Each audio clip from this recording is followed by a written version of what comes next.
The only in-depth analysis of DeepSeek on the internet. There is a plethora of junk information everywhere. Some people mindlessly brag about themselves, while others underestimate the development of Chinese AI. No one has objectively and rationally clarified these issues. What is the actual level of DeepSeek? Did DeepSeek steal data? What is the gap between Chinese and American AI? Where exactly are the opportunities for Chinese AI to break through? I'll explain all these at once. Is DeepSeek a small-scale enterprise? No, its predecessor is Huafengquant, a very powerful parent company. It is also one of the few T+0 level quantitative trading companies in China. There is no such thing as a small team bringing down big capital. They themselves are big capital. When recruiting employees, they can use tens of thousands of GPUs without limit, and the annual salary can even exceed $1.3 million. Their GPU reserves are among the largest in China, excluding the giants. The industry has always known this, but they have only recently started to make efforts. Moreover, DeepSeek was definitely not developed with just $5 million. The $5 million is only the single training cost.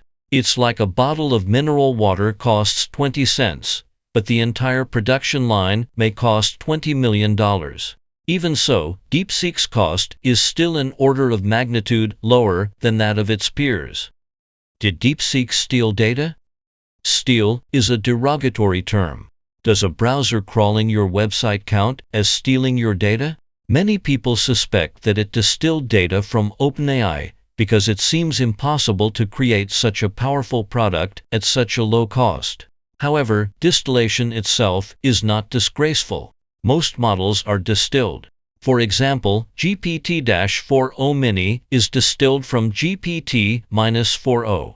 The greatness of DeepSeek lies in its independent thinking in coming up with this strategy and making its source code public. If we must say DeepSeek stole, what it stole should be the strategies from our universities. First, it gathers the best young talents. Second, it provides resources and freedom to these talents, allowing them to conduct intense research. Third, it focuses on basic research, even if there is no immediate commercial application or profit. Is distilling from others right? What is distillation? Distillation is learning. Newton spent a lifetime developing the 3 laws of motion. If you learn them in 3 days, that's distillation. When you study physics and chemistry, you are distilling physics and chemistry. The so-called distillation is essentially a dispute over intellectual property rights, that is, whether students have the right to teach the knowledge taught by their teachers. There is no absolute innovation in the world. Even OpenAI uses the transformer structure from a certain browser and stands on the shoulders of giants. The current problem is that if you don't want others to learn, you should set up a prevention mechanism. But if everyone can use it, then others can take it. So it's more of a dispute over intellectual property rights.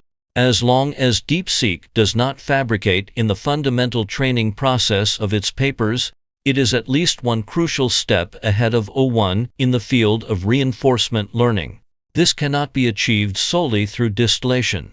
And in some use cases, R1 has clearly surpassed O1 and O3 Mini. You can suspect V3 of distillation, but after R1 came out, whether DeepSeek distilled from GPT is no longer important. Has Chinese AI surpassed the US? No, anyone who tells you that Chinese AI has overtaken the US should be blocked immediately.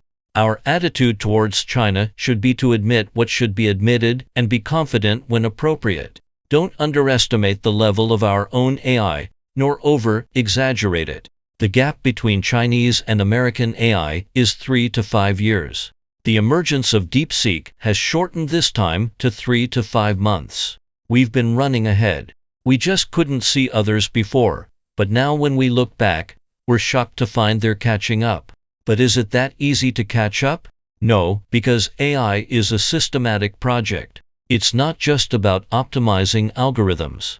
It also involves hardware, data, and software systems, all of which are indispensable.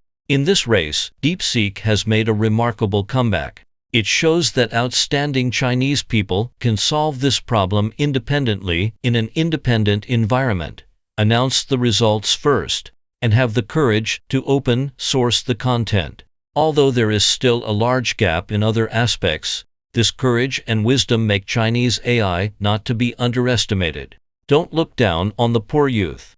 A poor boy with vision, ambition, and perseverance, even if he has no money now, will surely achieve great things in the future.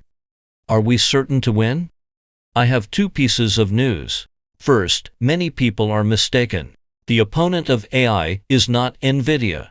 The opponents of AI are other AIs. In fact, we all don't want NVIDIA to monopolize. The one who most wants to bring down NVIDIA is another chip company. NVIDIA is terrifyingly strong today. Many people don't know that it sells not just hardware but a whole ecosystem expanding package.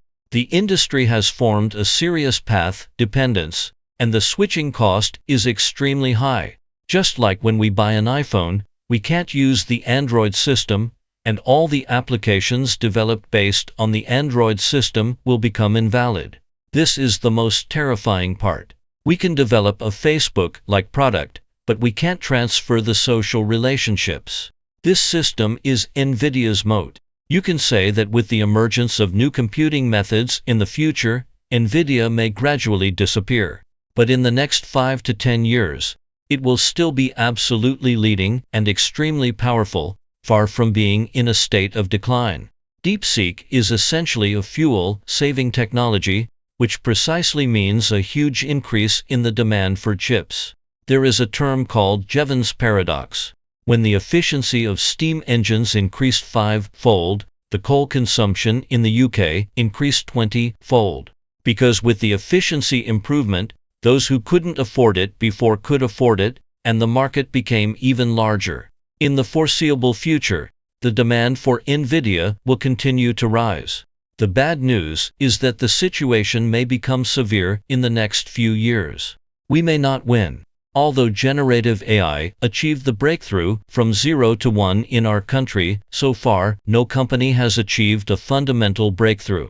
The so-called fundamental breakthrough means practical operation. You hear that every function is amazing, but you rarely see large-scale commercial applications. It can write articles, but there is no large-scale commercialization. It can generate images, but there is no large-scale commercialization. It can be used as a customer service, but there is no large-scale commercialization. If something can only be used in the laboratory by a few elites, it does not have a market advantage, or it is an ineffective lead. There are two forces driving human development. One is the invention and creation of technology, and the other is the popularization of technology to everyone. The former is from 0 to 1, and the latter is from 1 to 100. And the latter is precisely what Chinese companies are good at. Jobs invented the iPhone, and Chinese made mobile phones, popularized smartphones to everyone. Musk founded Tesla, and Chinese new energy companies popularized smart cars to everyone. Reducing costs and expanding the market are precisely the advantages of Chinese companies. How should we treat Chinese AI? The purpose of a competition should be to make ourselves stronger, not to play tricks on opponents. The so-called exclusion is essentially cultivating new opponents. The more we impose an oil embargo, the better electric cars will sell. One day, if we completely cut off the oil supply, electric cars will rise until they no longer need a single drop of our oil, because there is nothing in the world that one must buy. They use something only because the substitution cost is too high. The more we raise the cost, the more profitable the competitors will be. Why didn't they do it before? Because the profit was low, it wasn't necessary or cost-effective. The more we embargo chips, the more advantageous DeepSeek's efficient algorithms will be. The more we embargo, the more useful the relatively less powerful Chinese chips will be. It's better to let the market make a fair choice through competition. 1.